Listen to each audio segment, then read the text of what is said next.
Serge Billet, bonsoir. Bonsoir José. Alors, est-ce que cette conférence a pu mettre en exergue, selon vous, cette histoire méconnue des résistants amérindiens et créoles? Ah oui, totalement, parce que c'était extraordinaire de voir la passion du public pour tout ce qui a été dit, avec des interventions qui balayaient effectivement toutes les couches de la population, que ce soit les Amérindiens, les créoles ou les esclaves d'origine africaine. Et tout ça a permis justement de pouvoir mettre en lumière un certain nombre de personnages qu'on ne connaissait pas.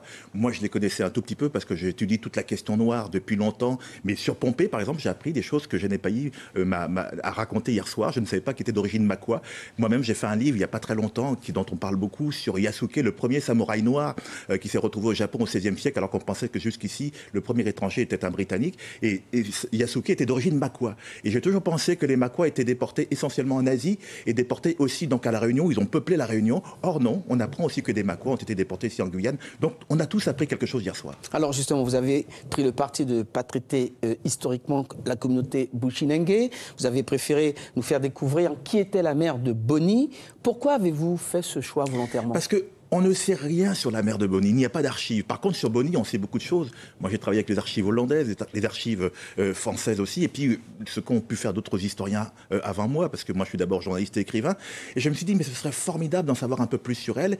Et comme, quand je suis venu en Guyane, il y a 25 ans, où je présentais le journal à votre place ici, c'était un plaisir pour moi de passer donc, des moments aussi sur les rives du fleuve, du côté d'Apatou. J'ai découvert, comme tout le monde, en tout cas comme les historiens qui avaient travaillé avant moi, que les Boni venaient, par exemple, de plusieurs pays, de l'Angola, du Congo, du Togo, du Dahomey de l'époque, du Ghana et de la Côte d'Ivoire. Et comme je connais bien l'histoire du Ghana et de la Côte d'Ivoire, l'histoire des Akans, j'ai voulu approfondir cette question-là par rapport aux Akans, le lien qu'ils avaient avec les Boni. Et je me suis dit, ce serait bien de retracer, à partir des éléments d'archives qu'on peut avoir, mais aussi à partir des éléments anthropologiques, l'histoire de la mère de Boni. Comment est-ce que cette femme a pu donner ce nom à cet enfant, puisque le nom Boni est un nom Akan qu'on retrouve, c'est un nom qui traduit la spiritualité, comme le nom Kwame, comme Kofi, comme Kwaku, qui sont des noms Akans.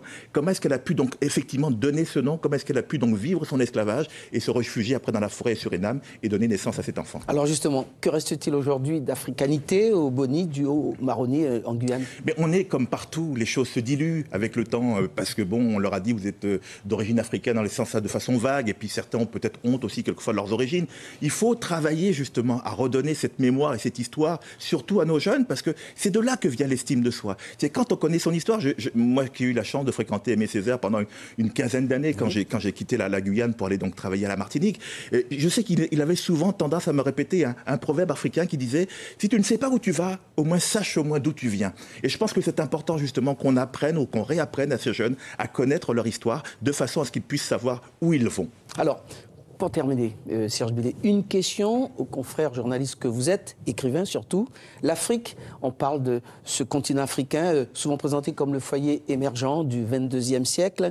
Alors vous, Serge Billet, êtes-vous afro-sceptique ou afro-optimiste? Moi, je suis ni l'un ni l'autre. Je suis afro-réaliste, c'est-à-dire que je suis capable de voir ce qui ne va pas et de le dénoncer, y compris sur place. J'étais il y a un mois avec Christiane Taubira, d'ailleurs, pour une conférence donc, à Abidjan. Donc on a pu dire des choses sur des choses qui ne vont pas.